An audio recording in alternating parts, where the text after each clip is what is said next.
Hi, my name is Steve Hickman. I'm going to give you a lesson today in longbow breakdown fiddling. It's one of those things that I've accrued over the years a skill in and listened to a lot, talk a lot about it back in the 70s from my old friend Gus Mead and other fiddlers who were players that way. John Ashby was one of my mentors and Buddy Thomas is another. Gus Mead himself and my own private instructor was a man named Richard Irwin, who taught me the real rule of bowing, which was that you always watch someone's bow hand. If you want to know how they play it, you watch their bow hand. I've said that before and I'll say it again. That's the important thing here. So I want to tell you a little about what I do. This is a presentation for Childsplay. I was one of the second or third purchasers of a Bob Childs violin, and I was at a time in my life when I really needed a better violin. I'd been playing full-time for almost a decade, and I'd known Bob since the late 70s. We were over in Italy together, and even back then he took a trip to the Stradivari shop. He just wanted to get the dust out of the corners of the rooms, and he took a little whisk broom and came back all happy about that. Anyway, and so I'd known Bob a long time, and right about when I was needing one, Bob came along with one of his violins. I think it was number 9. Is that right? And I was playing a gig that day, and he was there. And this is something a gigging violinist would never do, is take a strange violin and play a gig with it. And it was so much better than the one that I currently owned that the decision was made. So I bought me a Bob Childs, and I've never regretted it. In fact, it's been a fantastic violin. I only learned after the first 20 years that it took 25 years to break a violin in. And it sounded already so much better than what I could have afforded that I made a really good choice. And it helped me become a good longbow player, because you need a good longbow, a good fiddle to make a good resonance. And I recommend you look online and try out Bob Childs. They're better than buying a new car, man. In 10 years, that car won't be nothing. That violin will be worth double. All right, here we go. Dance Around Molly, and you'll see a lot of double stopping here, a lot of double stopping. You can't see it as well as you can hear it.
That's Dance Around Molly.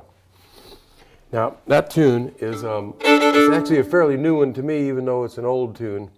And I learned it from the playing of an old friend named John Ashby, who's left this earth in about 1979. But this recording was made in the early 70s, and it was given to his son, and he made a copy of it for me. And there's Dance Around Molly, played in this pretty way. And John Ashby, now his fiddling was what is called now longbow breakdown playing. And longbow playing in general has fallen away because it's a slow row to hoe, meaning that it takes a lot longer to develop it than it does to develop, say, the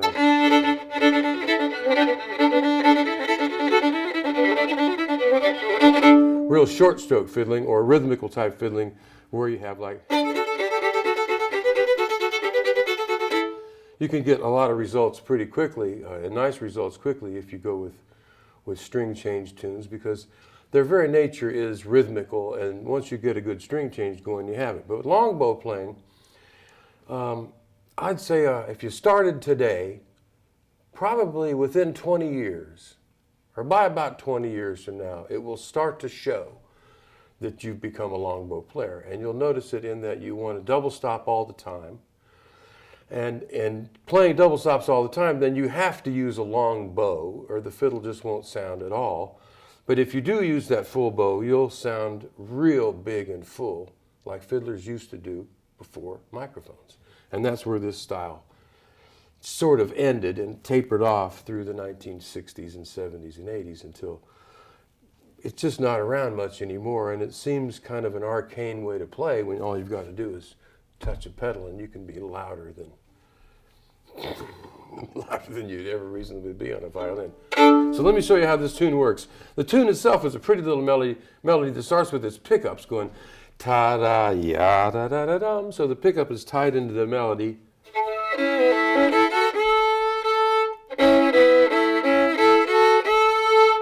Now I just sawed those for you so you'd hear what they are, but they're all double stops with first fingers sitting right on the A and the E.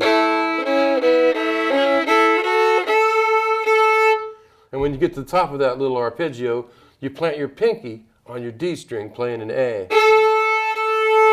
and sound both your open A and your pinky A. And that slight dissonance is desirable, and not only that, you can slide up to it like this.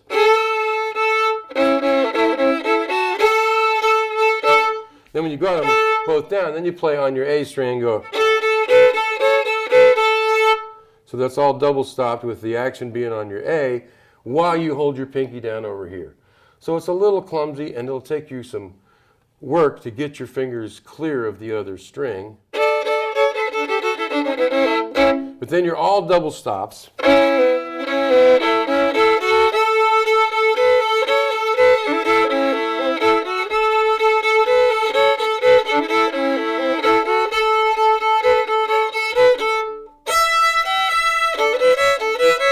So it's three of those first phrases, doodle doodle idle dum da ba da ba da ba da da da ba da da.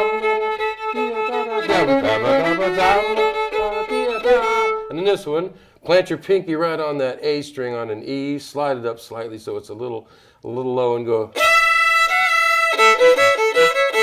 And while you're holding that pinky on that E string on your A, play that F sharp over there, not too long. If you play it too long, it's rotten. If you play it quickly, it's a grace note.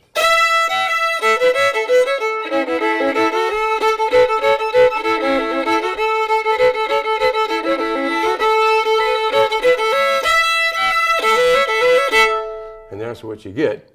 But it'll take you a few months, even if you're a proficient player, to get that clean and nice like that. And you want it big. So if you're not sure about how you want this to sound, here's a good exercise for you to start with. Put your pinky on that D note on your G string.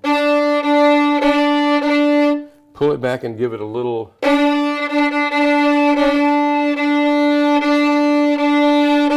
do that about, 100 or 200 times.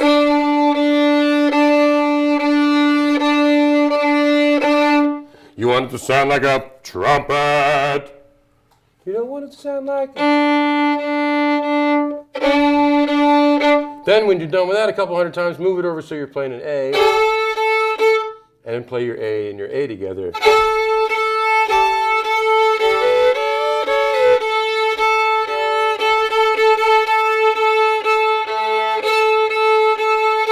And then likewise move it over to your A string so you're playing an E.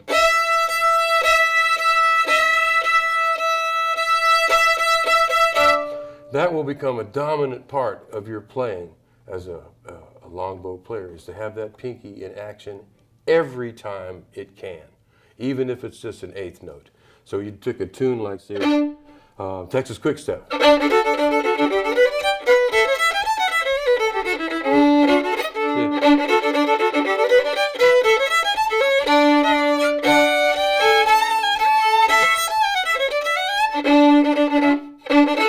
So you go right to that, where you could comfortably skip it and just go. Now, this is double stop.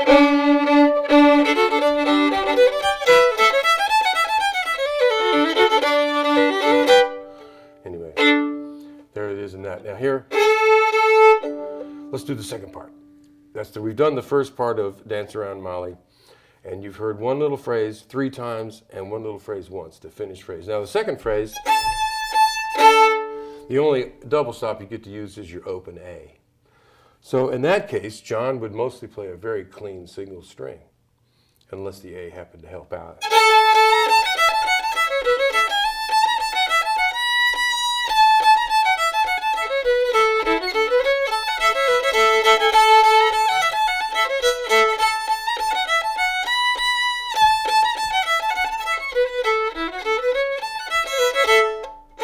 I'll do it slower.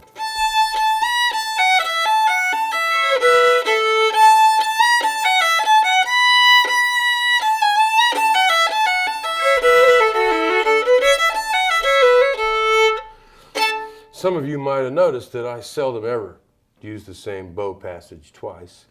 It's always an ad lib to me, and in the long bow's way of viewing bowing, you're either playing from the frog going toward the tip, or you're playing from the tip going to the frog. And you always change bows when you get close to one end or the other, irregardless of where in the tune you might be. The choice is, well, I'm out of bow, I'm going that way. So rather than the bowing being dictated by an original precept about it, or you going in and marking bows, you just change bows. And in John Ashby's playing particularly, you hear a lot of the bow change happening on the and part of the 4th beat in the bar before and slurring right over onto the downbeat. I'll give you an example here in The Lady of the Lake, where it starts out.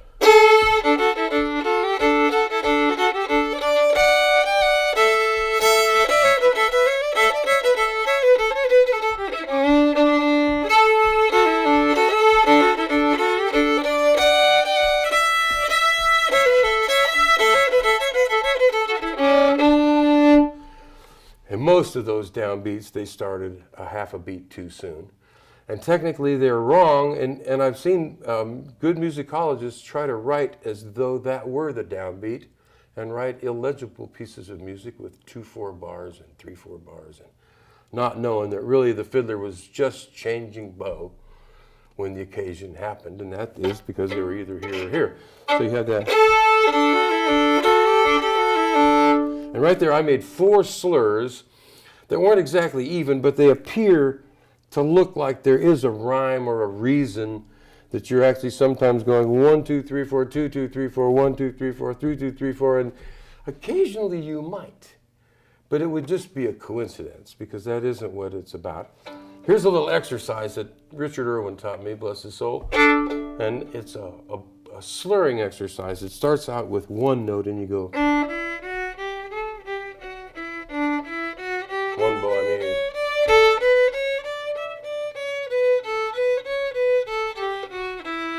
That's the exercise. Then you go.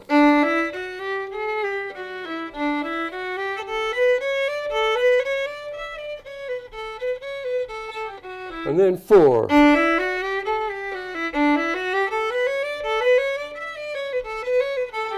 And then 8.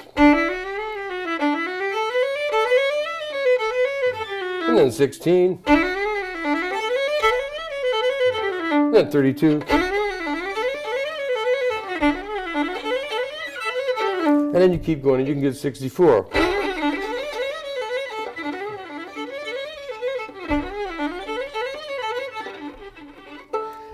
I'm not as polished at it as I was. But that's a good exercise to get your right hand, your left brain, thinking about slurring as opposed to always making one stroke for every note, which is a very acceptable way to play. And some tunes you're better off playing that way.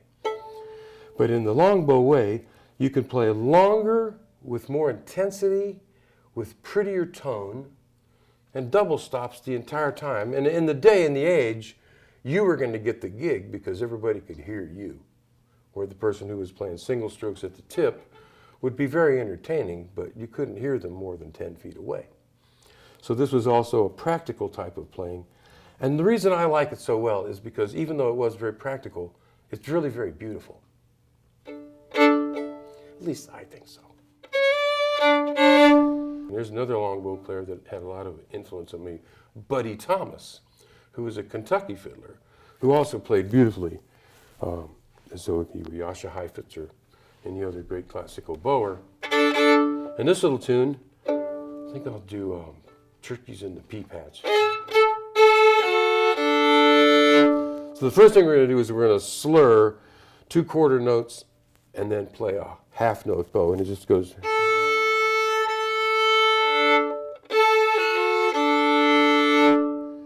So here, and Buddy would put in this extra little chord. So I'll give you the three different chords. The first one is pinky playing an A, and then third finger going over here and playing a D on the A string. So there's a 2-finger chord. And then you're going to go to a single finger and an open string. That's an F sharp, and your open A. And then the great relief at the end, no fingers. And they sound like this. So it's 2, the first 2 are quarter notes and they're on a slur.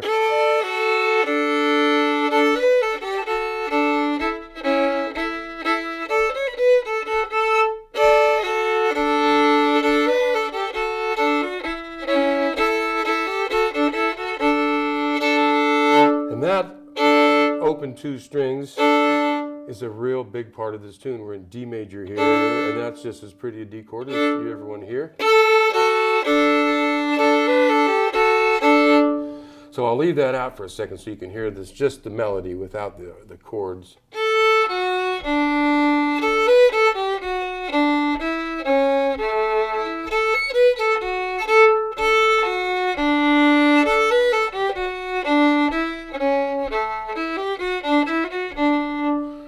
A lot of quarter notes in this tune, and that's because you need to have room to make big bows, and so here you go. And that time I left out that third finger D and played just the 2 A's.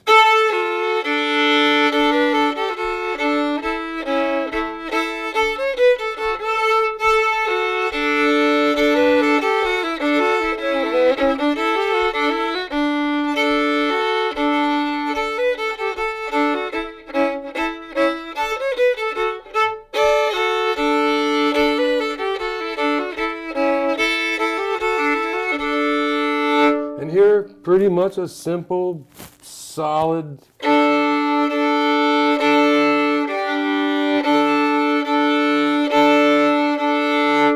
If you're wondering, what should I practice? That's what you want to practice. In all violin playing, this makes all the noise. Remember that. And if you ever want to know, how does somebody play something, remember what Richard Irwin told me. You watch their bow hand. This is a bunch of notes. Some of them go up and down like this, some of them sit right there and go like that. You can record those and you can plug that recording into your computer and it will print them all. It will even transpose them. But a computer can't figure out what bow is doing what. So when you're watching somebody play and you really like it, watch what this hand is doing. And most of the time you'll see that they play a lot of bow. Because to sound good on a violin, you've got to move a lot of bow. No secret there, just hard work. When I got this one a few years ago from Richard Irwin, this violin, I just spent a lot of time seeing how loud could I make it do that.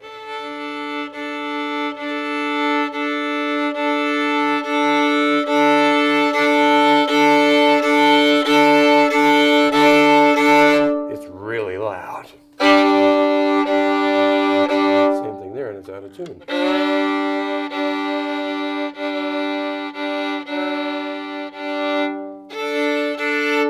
Now, as a breakdown player, or any kind of a southern player, you're going to need to know the middle G chord, which is third finger and playing a G note on your D and a B on your first finger on your A string. And that's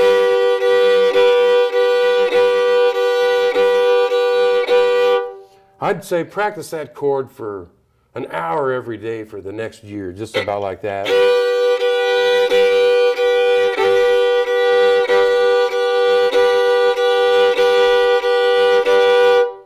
So it sounds so loud that you think it's obnoxious. Then you'll have what I want you to do.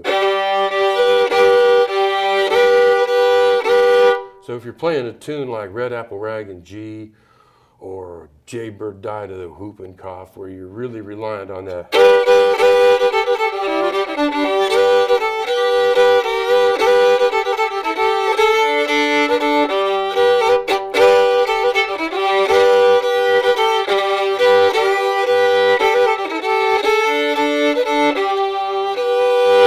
that big chord is really important now. And just watch what that's doing. It's just as simple as it can be. It's just going from here to there and here to there, and ignoring what everybody always says. And there's a big rumor that I can play a breakdown on one bow. And I don't know if that's true or not. I never pay any attention to it. It just goes down. When it gets down there, it goes back up there. Let your bow, liberate your bow from being structured in such a way as that it has to make this bow or that bow. And you'll find that this long bowing is really a lot of fun. And I think if you started today with this lesson, in 20 years, you ought to be doing okay. And that's if you played it, say, an hour a day. That'd give you 20,000 hours in 20 years. It's about 10,000 hours to get it to where it's doing pretty good. Start today. You'll be glad you did. Turkeys in the pea patch. And this is the second part. I did the first part a little bit ago.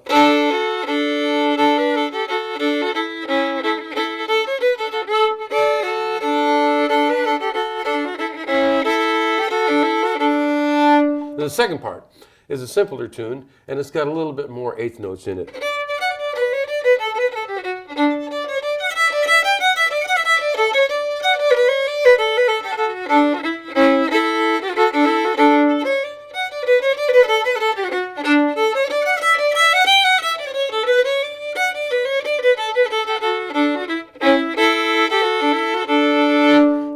Go back to that little double stop motif with the two middle strings. So let me play it for you a couple times, and you can get a feel for how this works. And not that Buddy played, he always played things different. Buddy Thomas played, and he would say that he had something worked up. Well, if he had something worked up, you could sit and listen to him play it for an hour. And he'd never play it twice the same way. And it was always interesting and beautiful. So this is a simple little tune, and then I'll work it over a little bit, work it up a little bit so you can kind of get an idea of what that working it up meant. I've always felt, for me, that it was easier just to play it different every time. I never was exactly sure how a tune was. When I look back in the old historical records, say a tune like Soldier's Joy, if you looked in 5 different printings for which is the correct Soldier's Joy, well, there were 5 of them. They were all a little different. So I've always been in pursuit of the correct version, and I think by playing it different every time my entire life, one of them might be. There, enough said. So here we go. I'll start it off a little plain and simple. Kind of Buddy would do this as an entertainer, not as a dance player, but when he was going to be playing for an audience, he would start plain and simple and then add more and more as the pieces went on. Anyway, here we go.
that simple. And follow what the bow's doing. You'll get a pretty good example that good violin playing, most of you just go.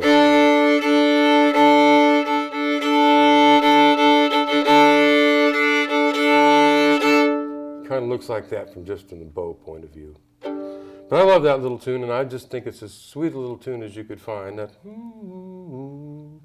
pretty simple, just the notes that we like. Well, let's see here. Lady of the Lake. All right, Lady of the Lake.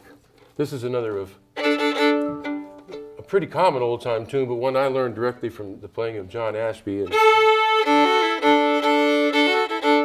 And it's really the first tune that was, for me, a great study in pulling over the bar. I mentioned that earlier.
Now, I played the last time, I played the way John liked to play it, which is he'd always go back to that D.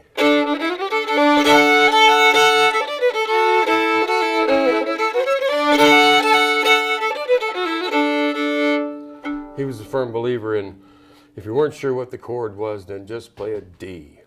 And his son and two nephews are all excellent guitar players because of that fine tutelage. They have a real hand for chord changes and playing backup.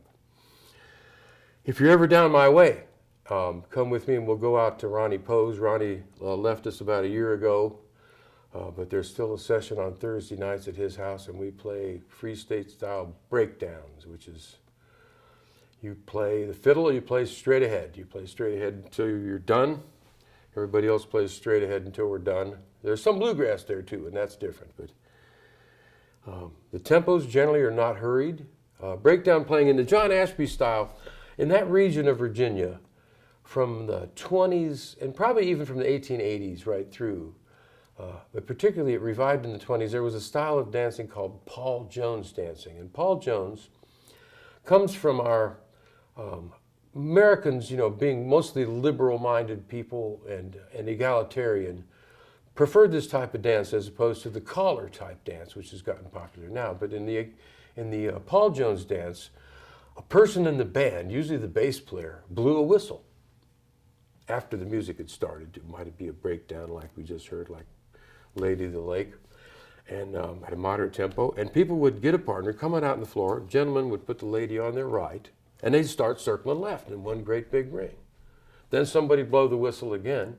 Then you'd face your partner, join right hands, and start what we call the grand right and left, or the grand chain, grand weave, until the whistle blew again.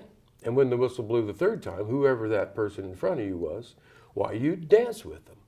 Well, if it was your wife, you knew what kind of dancing to do. If it was a little tiny kid, well, you knew what kind of dancing to do.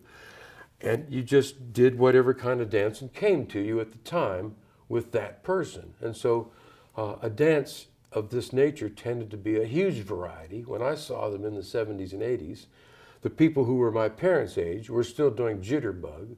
The people my age tended to do rock and roll dance, which at the time was sort of a dance where you'd be over there and your partner would be over there, but you'd still ask her to dance. There'd be great-grandma dancing with great-grandson, and they would just do a right elbow turn, maybe, because she wasn't so fleet of foot anymore. And there was a great ease about that dancing. And as that dance went on, the whistle would blow again, then you'd put the lady on your right and go back and circle left. And then you'd prompt and do grand right and left, and then you'd dance with the next one. Nobody taught those dances. Everybody just knew.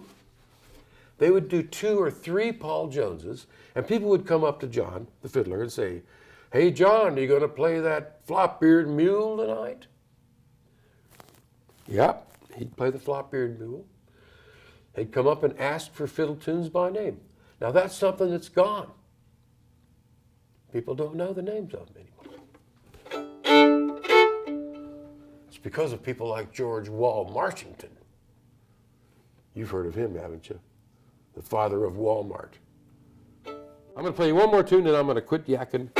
This is another one of my favorite tunes from Buddy Thomas called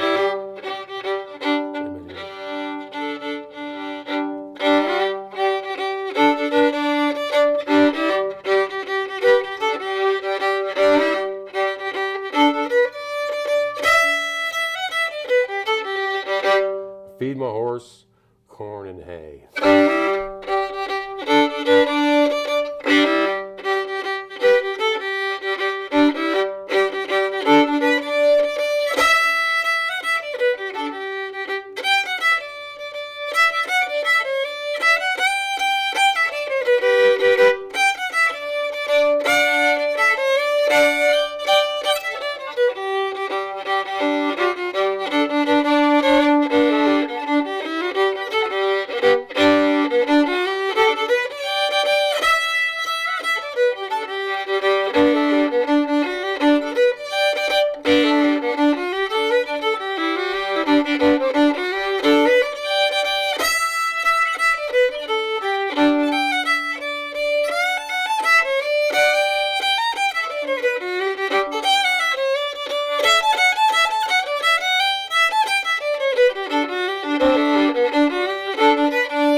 There you go. There's 3 times through. I could play that for the next hour, totally entertain myself, and never do it quite the same way, but I'd still be feeding my horse corn and hay.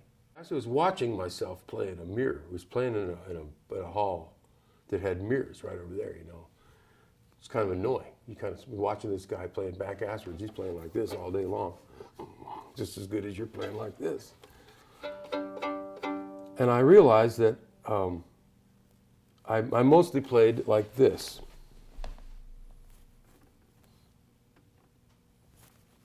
And seldom played off the middle of the bow.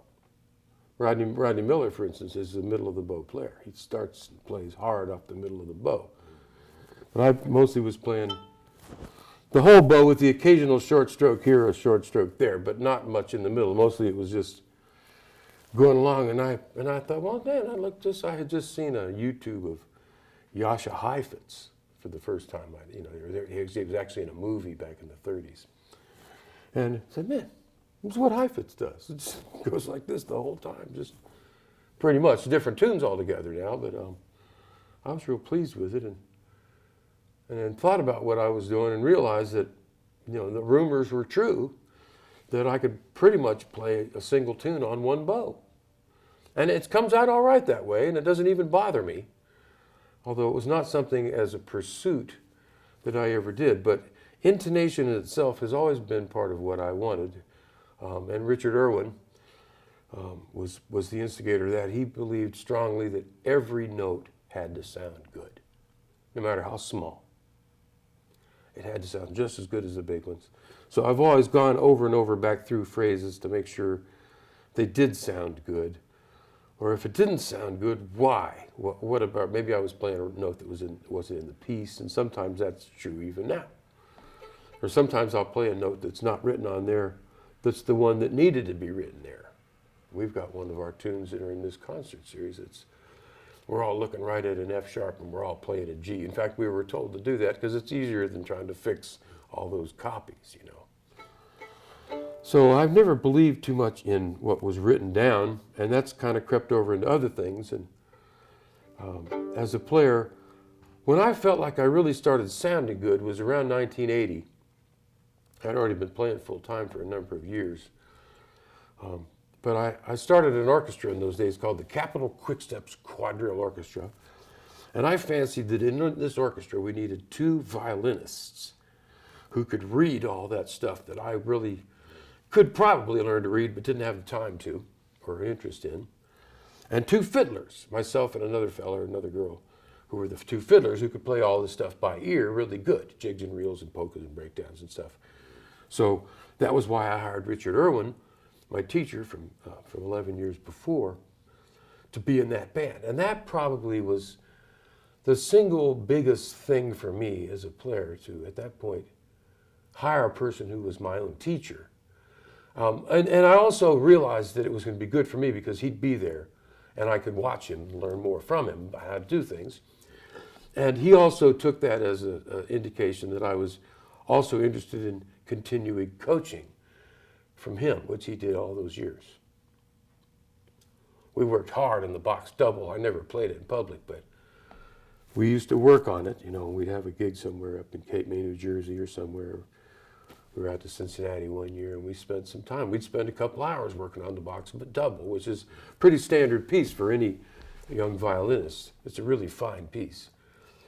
And every note had to be just so. And he'd stop me and say, well, you know, you skipped that. That's an F. And you weren't really quite on that F. So we'd go back and get that note where it was just so. And I've always been that way. So I was really influenced by that man as a teacher. Not so much particularly what music I played, that all the music had to sound good. This is what makes all the sound. So this has to move good. And it has to be a good one. And right here I've got a Roger treat, which I don't think you can beat these days. Besides, you get a rhyme just in time. And Roger's not far away. Here we are in Cambridge. You can just go right over to Putney, Vermont and order you one tomorrow. Get your Bob Childs fiddle. There's a lot of us have this combo. You can't beat it. Bob Childs violin and Roger treat bow. Stradivarius and Tort.